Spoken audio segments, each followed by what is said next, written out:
ng mga nagbabagang balita. Mga sagabal sa kalsada, sinita ng LGUPD sa implementasyon ng road clearing. Kakulangan sa classroom ng mga public school sa Kamsur, matutugunan na. Kauna-una ang pista sa nayon sa Nabua, pinangunahan ni Governor El Rey Villafuerte. Governor El Rey Villafuerte at Korean companies lumakda sa $1 billion renewable energy investment.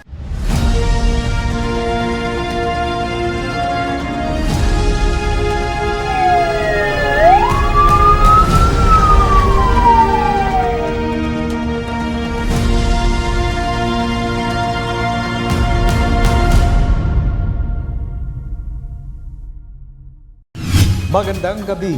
Narito ang mga maiinit na balita sa Camarines Sur.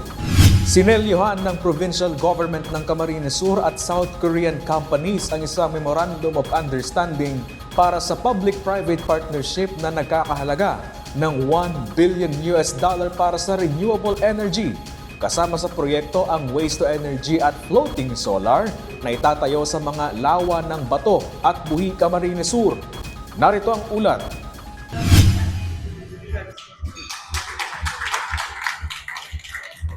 Hudyat ang ceremonial signing ng Memorandum of Understanding na ito ng Public-Private Partnership ng Korean companies na CS Tech, Dasco at Wizard Energy para sa $1 billion renewable energy investment sa Camarines Sur. Ang Korean companies din ang magpupondo ng naturang mga proyekto at ang probinsya ng Kamsur naman ang mag-aasikaso ng mga permit tulad ng ECC mula sa DNR. Sa ilalim ng naturang MOU, mag-i-invest ang South Korean companies para sa 1,000 megawatts clean energy na kinabibilangan ng planong pagkakaroon ng floating solar sa Lake Bato at Buhi. Ang kaibahan nito sa tradisyonal na solar panels ay hindi ito nangailangan ng land conversion. Ito rin ang teknolohiyang ginagamit sa bansang Korea na nais nilang dalhin sa bansa na magdadala ng samot-saring oportunidad tulad sa trabaho, energy at turismo. Sa 10 megawatt project, tinatayang 48 million pesos ang LGU equity value, habang 48 million pesos naman ang magiging annual income ng isang LGU. Binigyang diin ng Wizard Energy na malaki ang potensyal ng probinsya sa renewable energy dahil sa strategic site nito at kampanya sa carbon credit. Yung funding na ito coming from private banks, and not only that, meron silang funding doon coming from, nakalink sa United Nations. Ito yung tinatawag nating GGGI, Green Growth Initiative Funding, saka Green Climate Funding. Bakit nagbibigay ng funding tumato? Para sa carbon credit ng projects. So these are funding of first world country being implemented to third world country like Philippines. No? Maliban sa solar energy, floating solar, may itatayo ring waste-to-energy na para kay Kamsur Governor El Rey Villafuerte nagsesemento sa probinsya bilang renewable energy capital ng bansa. Of course, kasi ngayon ongoing may 3,000 na, ang applicants 8,000, di dumadagdag pa, may wind, may energy, solar, ngayon waste-to-energy. So magandang balita yan, pero hindi lang sa Kamsur kasi pumupunta, ang importante, alam nila ang liderato dito, ang gobyerno, ang mga board member, lahat accommodating, business friendly. Kaya sila dumadagsa sa dagdag hanap buhay, dagdag trabaho, dagdag turismo, energy project, dagdag investment, dagdag tax yan sa atin. So malaking bagay po yan. Kasama rin sa MOU ang Centro Group of Companies na magkakaroon ng electric vehicle TNVS sa probinsya. Matatandaan na hindi ito ang investor sa renewable energy na nag-invest sa Kamsur. Nariyan ang multi-billion offshore wind energy project sa San Miguel Bay ng Danish firm na Copenhagen Infrastructure Partners, Nexifrach Offshore na ayon sa chairman ng Wizard Energy, simbolo ng matatag na pamumuno at tiwala sa leader ng probinsya. Wow, very nice. I saw all around very good progressive and good for citizens. Yes, especially in the core storage, all for the citizen of the Kamsur, they will provide all the kind of the food and the fishing whenever they're amazing for the citizens. Chris Novello, CSN. Samantala, winarningan ng road clearing team ng LGUPD ang mga residente, establishmentong lumabag sa road clearing operations. Narito ang ulat. Mula National Highway patungong Kasentrohan, isa-isang sinuyod ng road clearing operation team ang mga kalsada bilang bahagi ng pagpapatupad ng road clearing operation ng Department of Interior and Local Government o DILG. Pinangunahan ng road clearing operation ng LGUPD kasama ang DPWH at iba pang katuwang na ahensya. Sa kalagitnaan ng road clearing operations, may mga sinita at winarningan ng mga otoridad dahil sa paglagpas sa kalsada ng kanilang sasakyan, istruktura at iba pa na nagiging sanhi ng pagsikip ng daloy ng trapiko at kung minsan aksidente sa kalsada. Layunin ng aktibidad na masiguro ang maluwag, maayos at ligtas na pagdaloy ng trapiko para sa mga motorista at pedestrian. Ito po ay para mapaalala yung lahat ng mga building naman na patuloy na nag-encroach na ng road right of way para mapaalala sila na ipatigil na o bawasan yung mga patuloy na paggawa ng mga struktura sa loob ng road right of way ng DPWH. Ito po ay upang maibsan ang patuloy na road traffic dito sa bayan ng PD. Ito po ay batas. Mayroon tayong PD 17, bawal ang pag-okupa, mag-deliver o gumamit ng kahit anong porsyon ng road right of way. Samantala, hinikayat din ng road clearing team ang publiko na makipagtulungan at sumunod sa mga ipinapairal na ordinansa upang maiwasan ang mga paglabag at mapanatili ang kaayusan sa komunidad. Nick De La Cruz, CSN. Sa ibang balita, nagpaalala ang Kasureco 2 sa mga consumer na regular na ipacheck ang kanilang electrical wiring. Bunsod yan ng sunod-sunod na fire incident na ang ugat. Faulty electrical wiring. Si John Amador sa detalye. Faulty electrical wiring, yan umano ang nangungunang sanhi ng sunog alinsunod sa Kasureco 2 at base na rin sa assessment ng Bureau of Fire Protection. Ngunit ayon sa kooperatiba, maaari naman itong maiwasan sa pamamagitan ng tamang wiring diagram, installation ng mga ito at maintenance. Hindi naman umano nagkulang dyan ang kooperatiba lalo't sumasa ilalim sa seminar ang mga bagong consumer ng kuryente. From the very start po kaya, kang pag-apply ta ng electric service connection, duman sa mga nag-a-apply, yung mapatako din kuryente, may tiga-undergo kita ng inaapod tang pre-membership seminar. Although ang laog po kay kang harong, dahil naman po sakop kang sa tuyang kooperatiba, kumbaga sa parte na yan kan sa tuyang mga consumer, ang ginigibuta lang para guided sinda, yaon po si pagirumdum kang kooperatiba na dapat sunodon kung ano si nakalaag sa electrical plan and kung ano po si mga standards pag-abot duman sa mga ikakarabit ng mga linya ng kuryente sa laog, si mga wirings, breakers, kung ano po si nakalaag na approve, kang electrical engineer na naggibo kang plano or si nag-installar sa paagi po ka itong mga registered master electrician. Ang nangyayari during application, idideklara na dikit pa lang si appliances. For example, duwang autolong saksakan, duwang ilaw, tapos igwa kita ng main breaker ngayon na 15 to 20 amperes. And pag-abot po kang panahon, nag-arasin na, may renovation na ginibo sa laog kang harong. Tapos si saksakan, they tig-upgrade, they tig-apply ng upgrading sa kooperatiba.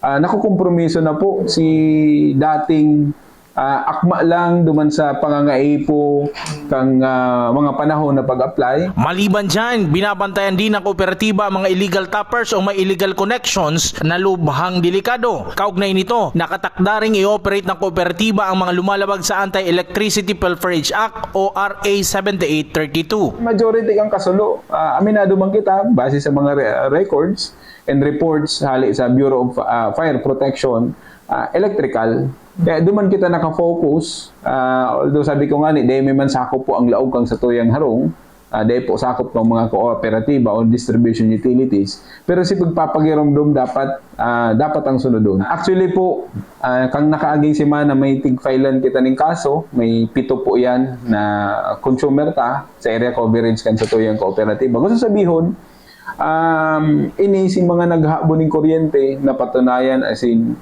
kaipuhan ng plantaran ng kaso. John Amador, CSN. Higit sa 140,000 ang classroom backlog sa buong bansa base sa Department of Education.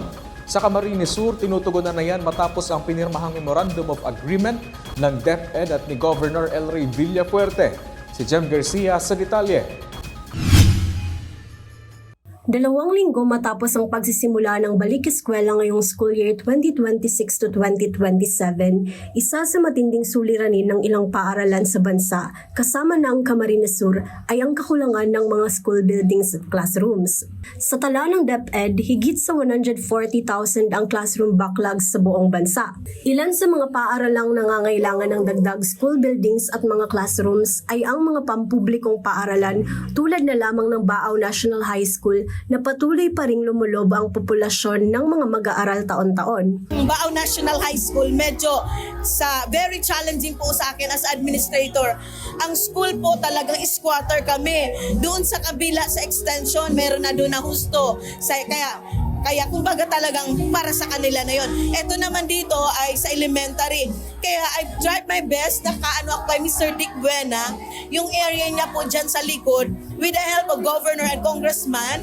Siyempre, kung mag-okay na si Mr. Buena, mabibili yun or whatever ang ano. And pag nangyari yun, ang expansion ng school site, doon na po ang entrance and papunta na po dito ang Baaw National High School. 4 types of classrooms kami, kaya may shifting, double shifting kami. May morning, may afternoon. Ang morning, ang grade 7 and 10. Ang afternoon, grade 8 and 9. Kaya kulang talaga ang classroom. Sa isang classroom, 2 section ang nagmamayari ng room. Kaya ganun talaga. More or less, siguro lang kami mga 35 na classrooms or 40 ganyan. Ngunit matapos ang Memorandum of Agreement na pinangunahan ni Governor El Rey Villafuerte at ng DepEd, matutugunan na ang kakulangan sa mga classrooms. Sa naturang MOA, ayon kay Governor Villafuerte, higit sa 300 million pesos na budget ang inilaan para sa pagpapagawa ng ilang school buildings, kasama na rito ang mga bagong classrooms na posibleng magamit ng mga mag-aaral sa susunod na taon. Gagawa tayo siguro over 300 million worth of school buildings sa province at dadagdagan pa yan. Ang mag-implement po ang province of Camsur. Ayon rin sa probinsya, makakatulong ito para mapunan ang mga backlogs na classroom ng ahensya sa probinsya ng Camarines Sur. Jem Garcia, CSN. Dismayado ang ilang tsuper dahil sa matumal na pasahero sa kabila ng pagbabalik eskwela. Ang ilan umano sa kanila oras ang hinihintay sa paghihintay ng pasahero. Si Sam Alano sa detalye. Pasok ang magsalita! Concepcion, sige na po ma'am! Sige na po, magtakasibog, wala to! Sa kabila ng inaasahang pagdami ng mga pasahero ngayong balik eskwela, matumal pa rin ang biyahe ng ilang jeepney driver. Ayon sa mga tsuper na aming nakausap, taliwas sa kanilang inaasahan, hindi pa nila ramdam ang pagdami ng mananakay kahit nagsimula na ang klase sa karamihan ng mga paaralan. Dahil dito, matagal umano silang naghihintay ng pasahero bago mapuno ang kanilang mga jeep at makabiyahe. Bakasyon kasi, mas marami yung pasahero kasi yung mga namamasyal, wala silang pang araw-araw na pinaglalaanan ng pamasahe para sa estudyante. Iyo, kadikit manggiraray talaga, kulang manggiraray. Pares lang po sa dati. Mas maganda pa ngayon nung bakasyon eh. Kasi lalakwat sa lang mga ano. Ngayon, pag nakapasok na sa mga eskwela, wala na. Tahimik na. Pag labasan na naman, alas 5. Tinan mo, pag mapasayro, kulang ang pila ditong jeep. Ayun, kaya mahaba ang pila dahil walang pasahero yan. Ipila na lang para sigurado. Pero hindi ka matalo sa krudo. Ilan sa mga dahilan nakikita ng mga tsuper ay ang paggamit ng ibang uri ng transportasyon ng mga estudyante at magulang, kabilang ang motorsiklo at mga pribadong sasakyan. Umaasa ang mga jeepney driver na sa mga susunod na araw ay dadami pa ang mga pasahero habang tuluyang nagbubukas ang mga paaralan at nagiging regular ang pagpasok ng mga mag-aaral. Sam Alano, CSN. Ininspeksyon ng PNP Human Rights Affairs kasama ang Commission on Human Rights o CHR ang mga custodial facilities sa Naga City Police Office. Layon nitong matingnan kung sapat at nasusunod ang karapatang pantaon ng mga person under police custody. Si John Amador sa detalye.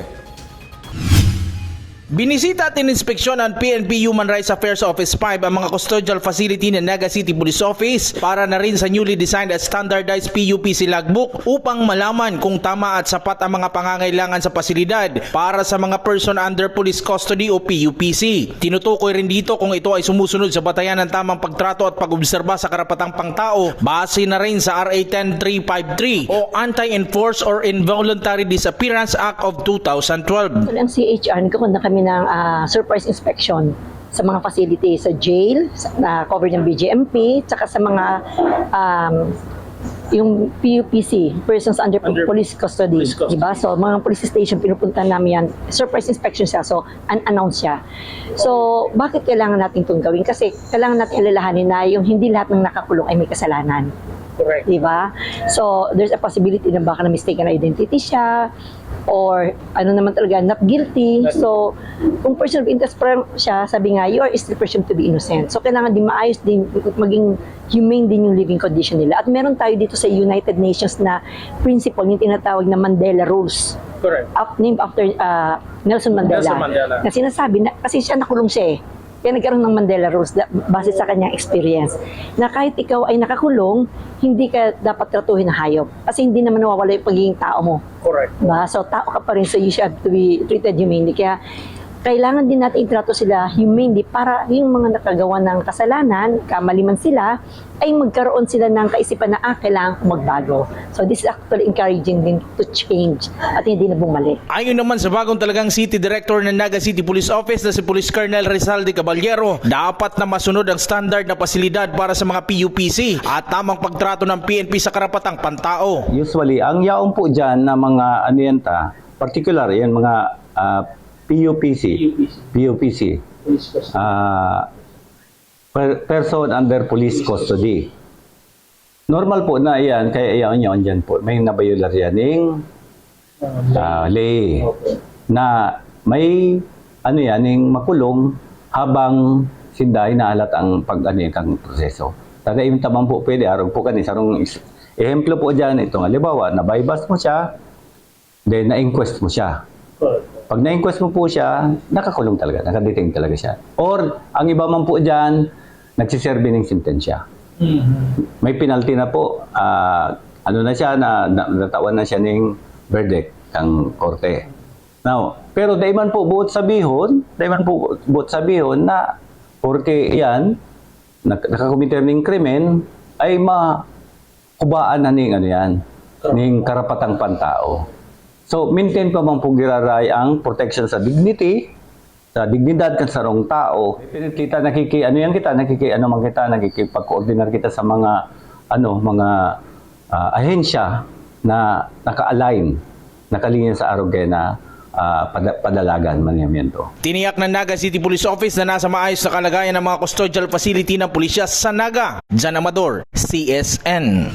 Sinamantala ng ilang magsasaka ang mga pag-uulan nitong mga nagdaang araw para paghandaan ang susunod na cropping season. Narito ang ulat. Biyaya kung ituring ng maraming magsasaka sa Camarines Sur ang mga pag-uulan nitong mga nagdaang araw. Ayon kina Ramon at Fernando, malaking tulong ang pag-ulan dahil makakapagsimula na sila magtanim matapos ang buwan ng matinding init na nagdulot ng pagkatuyo ng mga sakahan. Sinabi rin nila na mas nagiging maganda ang kalagayan ng kanilang mga tanim dahil sa sapat na tubig. Ano lang po, survive mag-sagup ni, kadagdag na tubig. Kung araw ka nakaaging aldaw, mula sa tubig isa mo. Araw po ka to, katabang-tabang po to, man lang. Agi man lang sigurado. Kaya po yan, marito sa tubig-tubig pa man. Nakasasalba sa mga pare lang, para bomba. Nakatabang pa man ito man. Kaya dahil man nag-aralang-alang idi, nakasulpot pa sa tubig. Ngunyan nag-uran-uran naman, puro uran naman ka nagdaw-tugang na sa tubig sa sagop. Nagkusog na naman. Mas okay mo niyan, marereng mo niyan. Sili niyo ba talaga katong ako ang tubig? Ayon sa Department of Agriculture o DA Bicol, mahalagang samantalahin ng mga magsasaka ang mga kasulukuyang panahon upang makapaghanda para sa susunod na cropping season. Paliwanag ng ahensya, nakakatulong ang pag-uulan sa pagpapapuno ng mga pinagkukulan na tubig gaya ng mga irrigation, ilog at imbakan na magiging mahalaga sa mga susunod na buwan ng pagsasaka. Yung pag-ulan nitong mga nakaraang araw ay blessing, biyaya sa atin ngayon. Yung iba, gumagawa sila ang mga tanim nila ay nasa elevated na lugar o kaya ay nilalagyan ng sa in-between ng mga plots, may ginagawang mga kanal para hindi mag-i-stay yung tubig. Dadalo din yung tubig in-between, hindi mag-i-stay. So, hindi mabubulok yung mga roots ng mga tanim. Isa yun sa mga technology ng mga farmer natin. Patuloy naman binabantayan ng DA ang kalagayan ng mga pananim sa rehiyon upang agad makapagbigay ng kinakailangan tulong sakaling may maitalang epekto ng masamang panahon. Una nang nagpaalala ang Agriculture Department sa mga magsasaka na magtanim ng maaga ngayong wet season. Sam Alano, CSN. Talagang road to renewable energy na ang Kamsur dahil isang kumpanya ang magkakaroon ng transport network service na babiyahe sa probinsya gamit ang mga electric vehicle o EV. Si Regine Bues sa detalye. Sa patuloy na paglago ng economic at tourism activities sa Camarines Sur, isa sa mga pangunahing pangangailangan na tinututukan ay ang mas maayos na transportasyon. Kaugnay nito ilulunsad sa probinsya ang Green Centro, isang transport service na gumagamit ng electric vehicle o EV. Bahagi ito ng partnership ng Provincial Government of Camarines Sur, Centro Motors and AMRC Renewable Corporation. Layunin nito na magdagdag ng option sa pagbiyahe para sa mga residente at mga turista sa probinsya. Mas mura siya kaysa dun sa competitor. I can definitely say that. Plus, ang aming mga driver is salaried. Meron silang government mandated statutory benefits like SSS, Pag-ibig, PhilHealth. Plus, yung nasabi kanina ni Sir Alex, meron pa silang makukuha incentive on top of the base pay. Pero mo, kada mamimit namin si Governor El Rey, talagang overwhelming yung kanyang presence kasi kung mag-isip siya, businessman sa aming mga private sector, nakikita namin yung leadership ng local government, ng province na may meeting of minds na alam niya na para makasurvive yung mga private companies, kailangan ng support ng government. And we learn a lot from him and we also hope that with us coming in here, we will help the province to bring more employment and in return, syempre, maging successful yung business, madagdagan pa yung ibang business na pwede namin dalhin sa province. Maliban sa pagpapalakas ng transportasyon, inaasahan din na makakatulong ito sa paglikha ng trabaho para sa mga Camarinense. Sa pamamagitan ng Kamsur Peso, magbubukas ang Green Centro ng 300 hanggang 400 posisyon para sa mga drivers na lalapit nitong operasyon. Imbis na maghanap sila ng trabaho sa Manila, 300 to 400 drivers ang i-hire ng Green Centro. Yan yung Grab or tax, magkakaroon sila ng green GSM parang taxi, no? So maraming mga drivers sa Manila nag-a-apply. Dito na, ang sweldo ay may minimum wage plus incentive. So malaki, baka umabot siguro yan 25,000, 35,000 a month as driver, no? At patunay rin na tourist destination na tayo dahil isipin mo magkakaroon ng 300 na parang taxi ride hailing. So dagdag kumpiyansa yan sa ating probinsya. Sa mga gusto mag-apply, maaaring ipasa ang mga resume sa kamsur_peso@yahoo.com o makipag-ugnayan sa mga numero makikita sa inyong screen para sa karagdagang impormasyon. Regine Bues, CSN. Pinangunahan ni Governor El Rey Villafuerte ang kauna-unahang pista sa nayon sa bayan ng Nabwa. May ulat si Jem Garcia. Galak at saya ang naramdaman ng mga taga-barangay Paloyon, Nabwa, Camarines Sur nang dinaluhan ni Kamsur Governor El Rey Villafuerte ang kanilang kauna-unahang pista sa nayon. Kasabay nito, pinangunahan ni Governor El Rey ang oath-taking ng mga barangay zone officers at ang mga officers ng Lakas ng Kababaihan. Natutuwa ang barangay council sa suportang pinapakita sa kanilang barangay ng provincial government ng Camarines Sur. Sobrang nauuma. Maraming kaumahan sa memorable importante okasyon para sa kuya. Magpapbisita kami at sa tuyang gobernador, pati at sa tuyang congressman. Grabe pong pasasalamat. Bakusan na ang barangay Paloyon. Gabos na request, gabos na hagadon mi, natabang, yaon ang full support talaga sa tuyang gobernador sa kuya. Paluyon. Makusa na po sa Paluyon, kung sa nabalwaan ka na po. Dako na po ang suporta ni Samuya kay Gobernador Villaferte po. Kaya dahil yan matitinag digdi, magayunan kang magpadalagan. At saka ang mga nagtitirios, pinagtatarabangan niya. Kaya magayunan ang padalagan niya. Ikinatutuwa naman ng gobernador ang mainit na pagtanggap ng mga residente sa ilang beses niyang pagbisita sa barangay.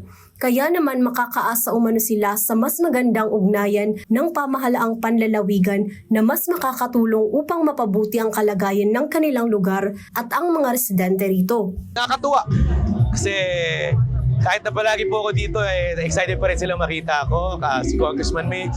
Salamat, mabuhay mga taga-Paloy, mabuhay taga mga Nabwa. Payaba namin kamo. So binabalik namin yan sa maray na serbisyo, maray na programa, maray na mga projects. Kung nag-iimbita, talagang binibisita namin. Hindi lang bayan ng Nabwa, lahat naman ng lugar binibisita natin. Jem Garcia, CSN.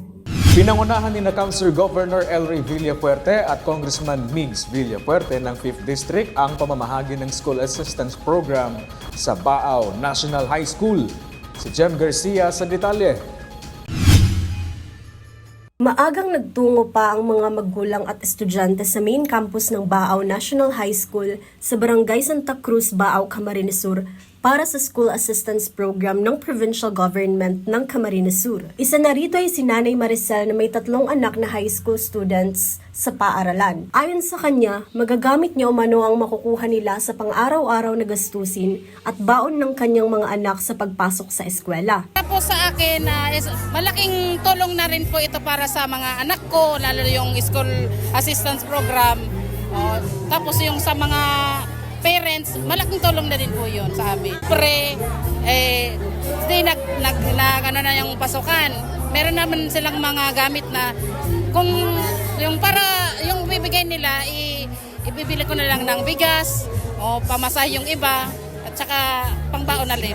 Ilan sa mga estudyante na nakatanggap ng school assistance ang grade 8 student na si Nika. Ngunit hindi lamang ito ang naiuwi niya dahil nakakuha rin siya ng laptop na handog ng pamahalaang panlalawigan sa pamumuno ni Governor Elray Villafuerte. Masaya po. Kaaral, paggawa ng assignment. Ano po, kailangan po magpasalamat dahil po may pambaon na kami. Ang Student Allowance Program ay ang bagong programa ng Provincial Government ng Camarines Sur na ipinapatupad ngayon para sa school year 2026 to 2027 na layuning magkaroon ng tulong pinansyal para sa mga mag-aaral. Tinatayang nasa 3,000 ang mga magulang at estudyante na benepisyaryo ng programa kung saan nakatanggap sila ng cash assistance na magagamit nila para sa mga gastusin nila sa paaralan. Personal na dumalo rito sina 5th District Representative Congressman Migs Villafuerte at Councilor Governor Elray Villafuerte na nagbigay ng assistance, ilang school materials tulad ng school bags, laptops, tablet at iba pa. Masaya, natuwa mga tao, nakatulong tayo na tag 1,000 kada estudyante. Malaking bagay na yung tulong sa kanilang pang-araw-araw na gastos. Baon, uniform, sapatos. Almost 3,000 dito sa high school, Baon National High School. At ang plano natin, mabigyan lahat ng high school students sa Camp Sur, 188,000. Kaya naman malaki ang pasasalamat ng pamantasan ng Baao National High School bilang pilot school ng nasabing programa. Kami very thankful kami kay Governor, kay Congressman because kami yung pilot implementer ng program nila. Very happy, hindi lang yung teaching and non-teaching staff but even the learners and the parents. Imagine sino magbibigay ng program na yon. Kaya thank you very much dear Governor at saka kay Congressman Migs. Jem Garcia, CSN.